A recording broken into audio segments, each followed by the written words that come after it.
Ladies and gentlemen, heels and heelettes, welcome back to another edition of Blunt Impact. I'm your boy Chris G, joined by my co-host, one half of the Pot Heels, the three-time baby making champion of the world. This is Ness, and we are joined by our co-host, of course, Mary Jane. Ness, how are you feeling tonight? Feeling mighty fine, man. Definitely. Sorry, guys. We're late. It's been a hectic week, but we're here nonetheless. Better late than never. Never late is better. I think that's how it goes. But that's neither here nor there. But here we are, the Pot Heels, back with another episode of Blunt Impact. Oh yeah, we are covering the May 6th episode of Impact Wrestling. A lot going on this episode. And I can't wait to get into it. But first, we want to remind everybody at home, please hit that thumbs up, like this video, share this video, comment on this video, and subscribe to the YouTube channel. True Heel Heat. Press that button. Be part of the family. We appreciate it. Before we get into it, we're going to light our Mary Jane. We're going to count down from 3, light up at 1. I can't wait to light my Mary Jane. Ness. I can't wait to light mine either. It's been a long day.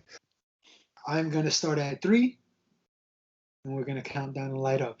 3, 2, 1.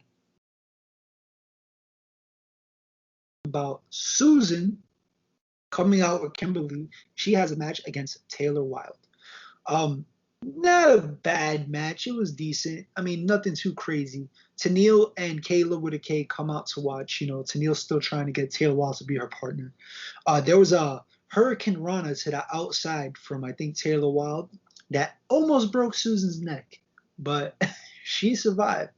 Kimberly tries to interfere, but Kayla with a K catches her, puts her on his shoulder, gets her out. While the ref is caught up in the distraction, Tenille hits Susan. Wilde gets in, hits her finisher, and she gets the win. But as Tenille comes in and tries to pose with Taylor, Taylor's still not feeling it. She leaves. Tenille looks confused, like, oh yeah, don't worry, she's good. She'll hip up to me eventually. Can't get a fucking clue. But yeah, well, just looking forward to where this is going, because it's obviously gonna lead into a match with Taylor Wilde versus Deonna Purrazzo. And speaking of our Knockouts champion, we have an interview with her in the back, and she gets triggered again as Gia Miller, the interviewer, asks her why she keeps staying in the back. Does she not want to see Taylor Wilde? And yeah, she gets triggered, starts spewing her bullshit. She beats everybody. She has beaten everybody. She doesn't have anything to prove. But Rosemary interferes. And her creepy ass wants a number 1 contender match. She wants a shot at the title. But then Havoc comes, and her aggressive ass presses her, and she wants a shot. So Deonna goes, I'll look for Scott D'Amore, and I'll set up a number 1 contenders match. Why not? As she tries to leave, Scott actually finds her and books the match. It's going to be Rosemary versus Havoc probably next week. Winner goes on to most likely Under Siege to go up against Deonna Purrazzo for the Knockouts Championship. So what do you think about the match, and who do you think is going to be the next contender? Yeah, the match was okay. A solid opener. I'm thinking that, I don't know, it could have, Susan is just like character-wise, like, I don't know, when she's just like in her Susan bag, it's just like the antics and everything. I'm not really watching the matches for the wrestling with her. Taylor Wilde looked good. She just looks great. Her but I do have to mention this. Just like SP3 pointed out to us, her theme music fucking sucks. I don't know what was going on in this episode. I don't know if it's a continuous thing, but I really noticed that this episode, like, the vocals were off on the track, sounded real offbeat.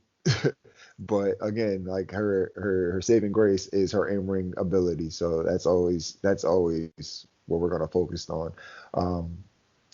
The Tenille Dashwood thing going on here, because I don't know where they're gonna go with that. Like, clearly she doesn't want Tenille's help, but Tenille, I don't know if she's like pushing towards like a face turn, possibly, maybe, because she just had her match against Deonna Purrazzo, and she really wasn't a heel in that little like quick feud.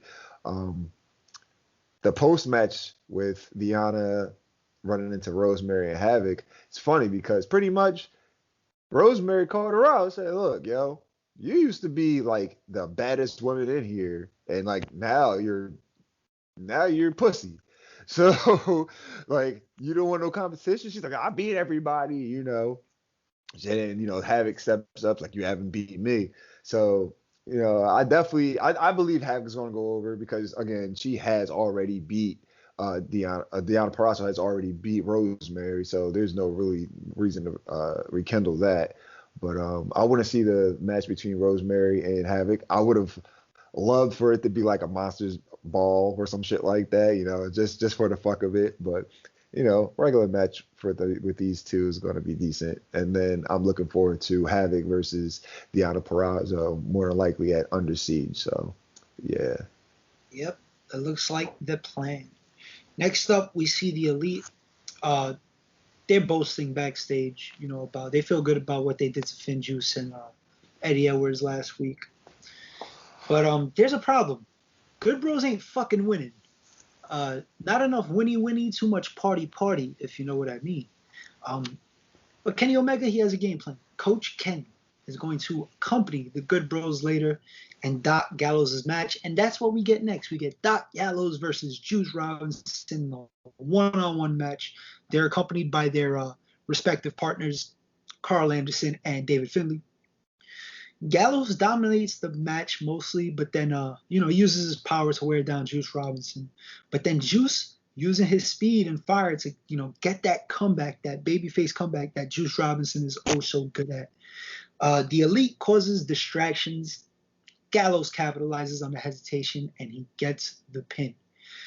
We get a post-match beatdown, but Eddie Edwards comes to make the save, but he gets beat the fuck up too. A little bit of the same from last week. Later on, we see Don Callis. He approaches Moose backstage. Moose is going to have a match later, which we'll talk about. But, he's sucking up to him. Moose just cuts him off, tells him to fuck off. He's got to go send a message. So Don Callis just trying to. I like how they're showing. Moose is the only one he's sucking up to because he knows Moose can be the guy to dethrone Kenny Omega as Impact Champion. So we picking up on the footnotes already, or the foreshadowing, which is good. I like how they're hyping up. They're making him feel like he's big time, even though he's not the champ yet. So, how'd you feel about the match, and how'd you feel about how they're treating Moose? How Callis is treating Moose? The match was what it was. It was a well-needed win for Doc Gallows because him and Carl Anderson, the Good Brothers, have definitely been on a losing streak. They were supposed to get the titles back at Rebellion. That didn't happen. Now with Kenny Omega accompanying them to the ring, they pick up the victory. It was a very much dominated match by Gallows. Like, I guess Kenny being out there was that, much more motivation that they needed, or that he needed, that he could focus on getting the win, picking up the victory, because he got like 80% of this match was his offense throughout the whole match until the end of it, where Finn, or the juice of Finn Juice, excuse me, it's the marijuana, Juice Robinson started making his little comeback. And it wasn't even like a comeback where he's bringing a lot of fight to him type of comeback. It was I got to move out of the way. Like, this guy's beating the shit out of me type of comeback. Like, where he was just where Gallows is like barely missing him, and Finn and Juice Robinson's just moving out of the way. But yeah, it was, like I said, it was a well-needed victory for them to get some momentum. And then I don't know, can I say it yet? Next week is going to be Carl Anderson and David Finlay, which I'm not even going to predict that. We'll see how that goes. But, that could possibly be another victory in the Good Bros camp, the camp of the Elite. So it's just going to say that, look, Kenny Omega makes everything better. He made Impact better, the most buy rates. Now he got Doc Gallows winning matches. If he gets Carl Anderson to win matches, hey, there's no denying the presence of Kenny Omega. By God. By God, and he did not come out with the titles. Yeah, he did. He I forgot about the boost thing too. he My bad. he. Nah, it's all good. You want to talk about that? Yeah. Because when they showed Callis, walking up on Moose, he's like, oh, he's just kissing his ass for the most part. Yeah, he's just kissing his ass because yes, he knows that Moose is a monster. Moose can definitely be the one to take down Kenny Omega. So the way he talked to Rich Swann and the feud with him and Kenny Omega, no, he's definitely not going that route in this feud. When it gets to that point, it's Moose. He's like, you're not even supposed to, you shouldn't even be in this match when he's the person that can take him out of the match. And I said that shit when I seen it too. I'm like, you're like the top executive of the country of the company, or in like at least somebody. If you don't want him to be in the match, he doesn't have to be in the match, but you're like kissing his ass though. So I was hoping that Moose would be like, if I didn't have to be in this match, you wouldn't put me in it. But that's neither here nor there. Pretty much as well as all I'm looking for. Moose to go to Under Siege, win that. But that's the thing too. That's my dilemma. Like, I know they're not about to take the title off of Kenny Omega right now. But if they did, now I might know, there's not even no but. I know they're not going to take the title off of Kenny Omega right now. Actually, I'm going to throw in a but. But if they do, and it's Moose, I'll be happy. But I'm not going to lie. I would think that would have been too soon. Like, there would have been no, really no build up for Kenny to be your Impact champion. Like, he wins the title and then just drops and he doesn't even go to, defending them. And they just implemented the like, he has to show up on TV. Like, he has to be on Impact. So use that to y'all advantage. Like, get those views. You already see what he's doing for your pay-per-views. Maybe the buyer, like, I don't know, maybe they get a lot of streams for Under Siege. We'll see. Who knows? But they just need to milk the cow that is one Kenny by God Omega. Milk it till it's dry. He didn't even come out with the titles. He said, if you want to see me come out with the titles, you're gonna have to pay for it. It's only gonna be on pay-per-views. What a dick. Next up, something that I was looking forward to, even though I didn't know who the opponent was gonna be, and I was pleasantly surprised. It's VSK. He has appeared on AEW Dark before, and he was up against the debuting El Phantasmo, straight from the Bullet Club. This was a very fast-paced, very fast. This was a good match, honestly. This was a good match. It was a good X Division type match. Both guys looked good. Kind of short, but shit, they packed in a lot. El Phantasmo, if you know how he is, he's just a piece of shit. He has a literal titty twister on VSK. Nurple. A purple nurple. Like, he treated them bitches like ovens, like the oven knobs, and put that bitch to 450 degrees. He was baking some cookies with them titties. He had the dual oven going. He had the cookies. Smells like chocolate chip. You know what I mean? So he's a piece of shit. But he gets the win with the loaded super kick because he has something in that boot. We don't know what it is, but his boot is loaded. To be honest, like, I already know about El Phantasmo. I was already, I just wanted to see what he was going to bring to the match, what he was going to do debut in an Impact. But this VSK guy, I didn't expect anything out of him, to be completely honest. I thought it was going to be a squash, to be completely honest, and it really wasn't. Like, he got a lot of offense in. He looked good. Like you said, it definitely was like an X Division style type of match, which is ironic, but we'll get into that later. Because obviously we have one of the top junior heavyweights in New Japan with El Phantasmo, man. So that's what they do over there. It's just a different name. Like, he fits perfectly in the X Division, which we're going to get into that later. Yep, we're almost there. Before we get there, though, we're going to talk about Kiera with Tasha Steelz and they are going up against Rachel Ellering, one half of the tag team knockouts tag team champions, and she's with her partner, of course, Jordan Grace, who we will be seeing in Impact for the next few years. She has signed a multi-year deal with Impact Wrestling. Great move by Impact Wrestling. Great move. She is a great talent, and they need to keep building around her because she is one of the centerpieces of that division. So good move. They needed that. They need to keep that depth of women. They need to keep that core for sure. But we have this match, and it's a solid back and forth. Not too much to mention here, but a good showing between both women. Fire and Flavor, they're upset because it's pretty much their last chance. They needed to win that match to get another title shot, basically. And they're approached by the tag team champions backface, and they throw it in their face, you know. But they're calling Jordan Grace a non-factor. The only reason why she's champion is because Rachel Ellering is her partner. So this sets up a match for next week with Jordan Grace versus Tasha Steelz. I liked it. They're building up tension between the women again. Hopefully this wasn't a one and done tag team match. I hope they get the rematch. So I think that's where we're headed. How'd you feel about this? Yeah, we get Tasha Steelz and Jordan Grace next week, so that might show possibly, quote unquote, that Jordan is the non-factor if they cheat the win, which I could see that coming and probably get a roll up on Jordan, hold her tights or some shit like that. But yeah, I like this match, man. Like, I think Kiera Hogan Rachel Ellering. She's the real deal. Like, again, like I said at Rebellion, I seen her in the Mae Young Classic, but I don't remember it. And then what I seen at Rebellion, I'm basically like watching her debut in my eyes all over again. And she put on a hell of a performance. People talk about how she looks.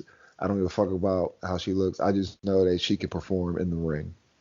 And then this match tonight, like, she went out there and got the job done. She can hit hard. She can do whatever you need her to do, honestly. She goes out there and performs very well. And then, Kiera Hogan is just Kiera Hogan. It definitely was a nice, it wasn't nothing too crazy. It was like a nice little Impact knockouts match, just to put it simple. But the post match, I'm waiting to see where that goes, because that's probably going to lead to Fire and Flavor getting another shot at the Knockouts Tag Team Championships. Then it's going to happen at Under Siege. But then Jordan's going to be the one who picks the victory to show that she's not the non-factor. I'm booking it. Oh, we got a big booking, the first big booking of this episode. Yeah, I haven't done that in a while. Before we get into I guess it's the main events, if you want to call them that, but it's the last three qualifying matches for that 6-man match at Under Siege. We're going to get into a couple segments that we came through. Relax. Let's not get there yet. We're going to say it. All right. First up, we get a Morrissey vignette.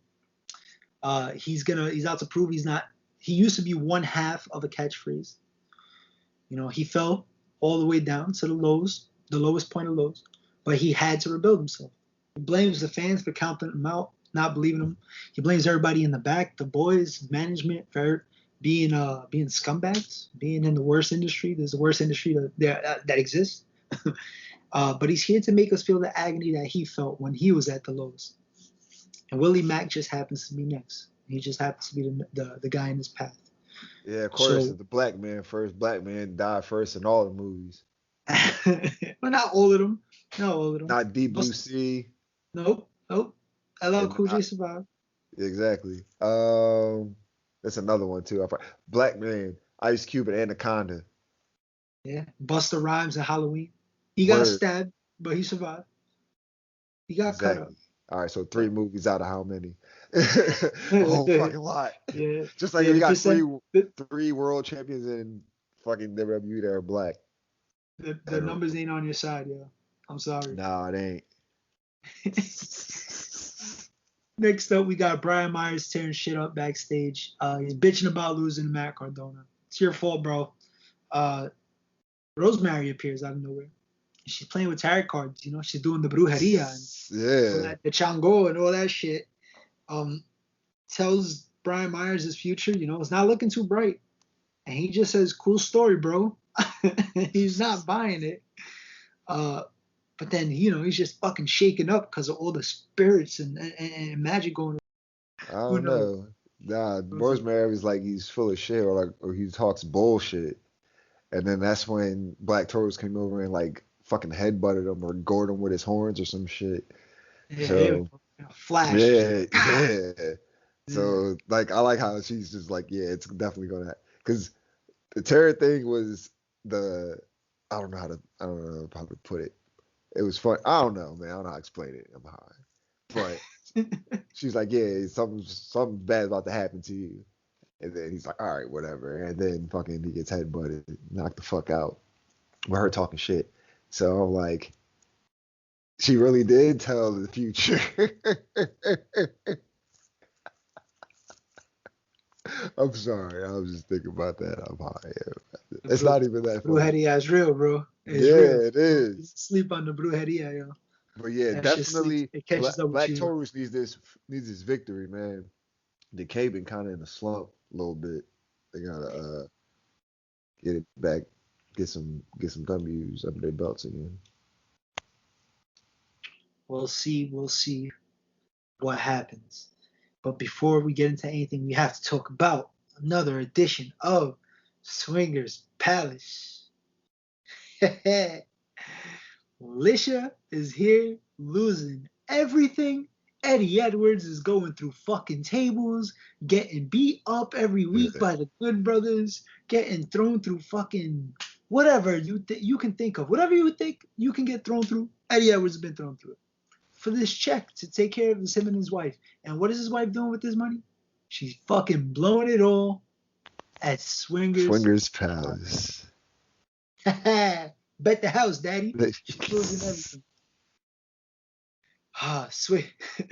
Swinger tells her, "Hey, you gotta walk the plank, baby." He's kicking her out. She got to get the fuck out. Chris Saban once again yells that he loves this place because he, in fact, is in there every episode now. He Yeah. loves this place. And he is, of course, with James Storm. But Trey Mcgill comes in. He's trying to see what the odds are, daddy. All the qualifiers are here. How the odds looking? He starts arguing. Chris Saban had a qualifying match early in the match that we'll get to. Yeah, Chris Bader, what has fucking spice and all this shit. Yeah, he's just high and arrogant. Chris Saban says, "Don't ask questions," but he yells it very violently. After Chris Bay implies that they're gonna fight, or if they'll fight, he's trying to instigate on behalf of Chris Saban and James Storm that they'll beat each other up when they have to, trying to cause attention, but it's not working. James Storm's getting his face. Swing is enjoying every second of it, just chilling in the back. Yeah, creepy motherfucker. But good shit. Not the best Swingers Palace, but it's nice to see it return finally. Yeah, it was something. I took it. Honestly, that's how it kind of was. It was funny seeing him kick Alicia out, trying to get Hernandez to throw her out and shit.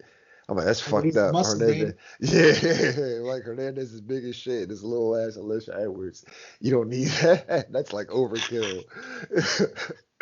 But yeah, Chris Bay, that is a crafty motherfucker right there. This nigga said, "Hey, James Storm, what do you think is a better tag team, or who's your favorite tag team between that you ever had? Is it Motor City Machine Gun, or is it with beer? Is it beer guns, or is it beer money?"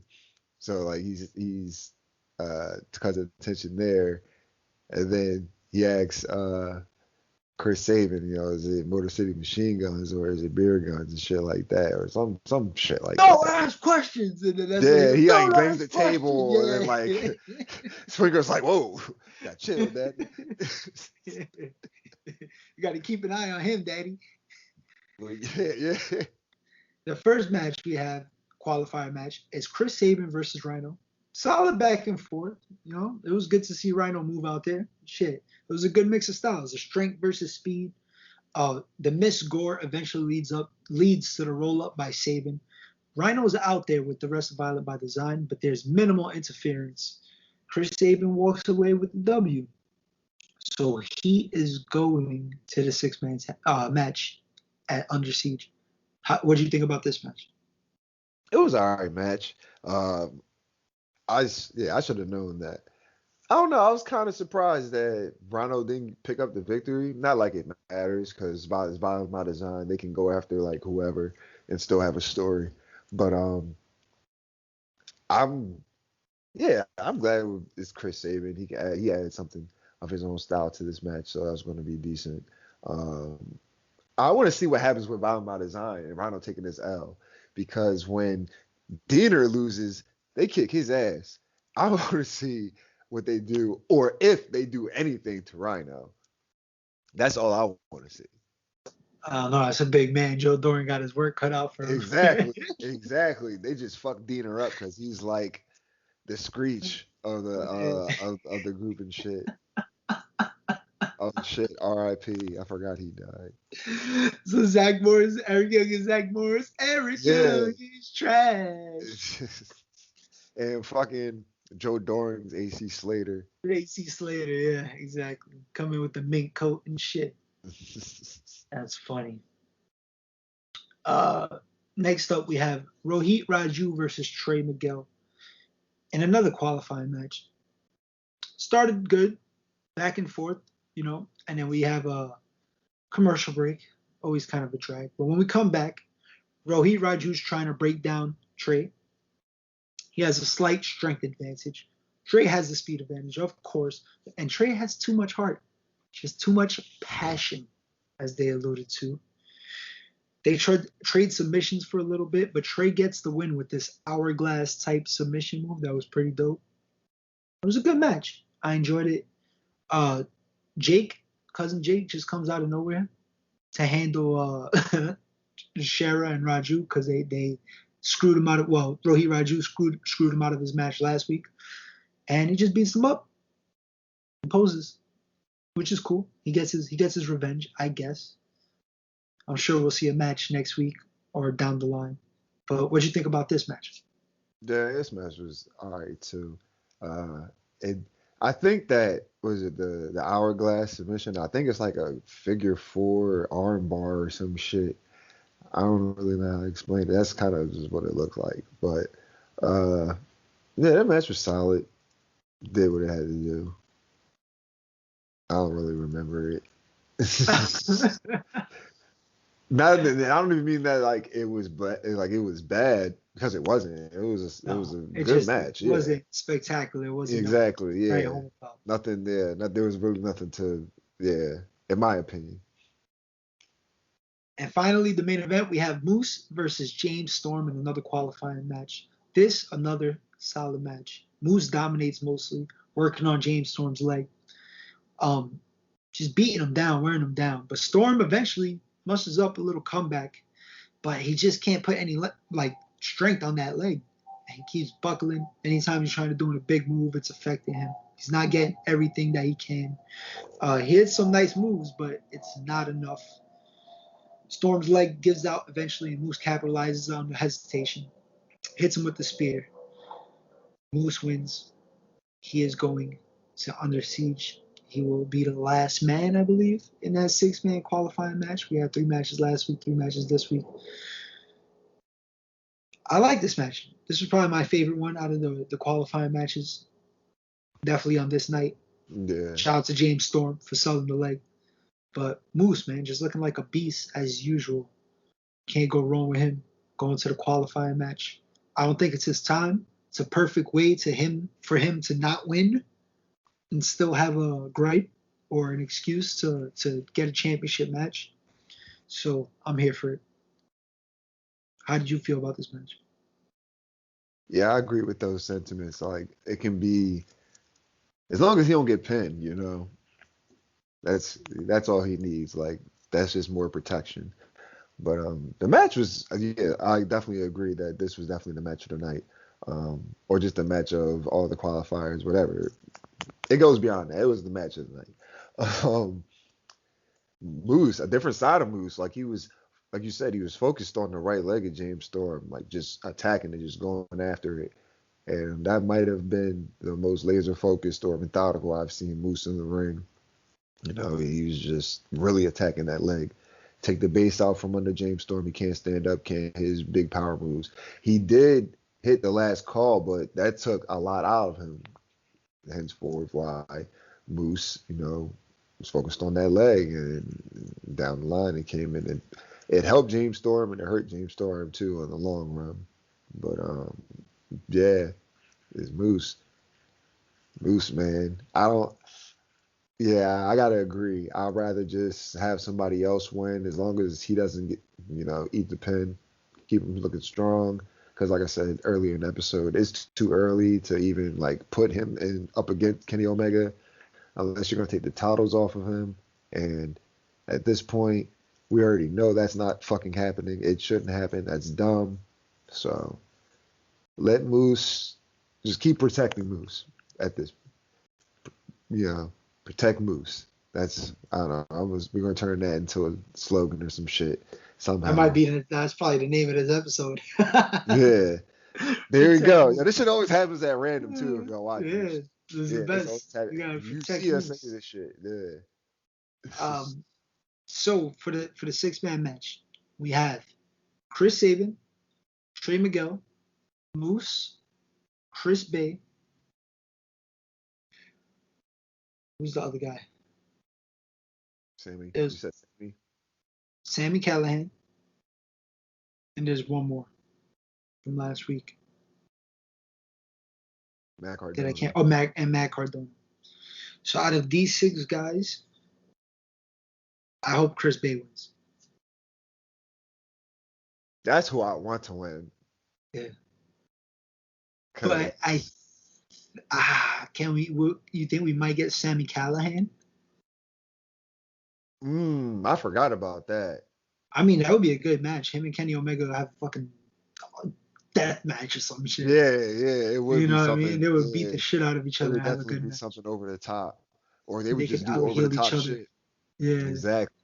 So damn, yeah, I wouldn't mind that now. You I mean, swayed me there's because good possibilities. there is they do have that you know he attacked them, so they attacked him. Same Kenny Omega and the Good Brothers. So that would be a nice little story right there. Like Sammy's gonna take the L, but make it look good. That's all we need. Like honestly. I wouldn't mind that. But again, that was just like from the storyline, so I do agree with that. But just from a match standpoint, I know it's gonna be a fucking banger, nothing less than a 4.25 type star match. Uh, Chris Bay versus Kenny Omega, like it's gonna be fucking crazy. That's what I I'm can't saying. wait. That's gonna happen.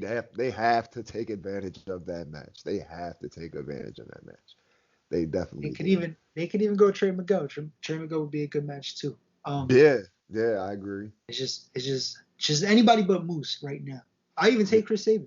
Chris Saban and I Kenny think Omega Kenny would can be have a good. good match with everybody in this match, but But I think I don't want to everybody in see I this don't want to match, care. Yeah, I don't want to see everybody taking the L. I There's only think one person I don't want to take the L. That is Moose. everybody outside, everybody in this match outside of Matt Cardona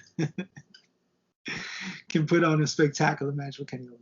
Because Matt Cardona could put on a good Yeah, match. He could have a it'll good be. match with I Kenny, say it'll be a good but match. Yeah, he won't have a spectacular match like these guys could. And it's not a diss to Matt Cardona. It's just his style and just like Trey Miguel, Chris Bay, Saban, even Moose, guys that are way more athletic. They could do more shit. They could tell a better story. But we'll get to the Under Siege predictions next week. This was a good episode of Blunt Impact and Impact Wrestling. Ness, where can we find you at? you can follow me on Twitter at skinny_Kravitz.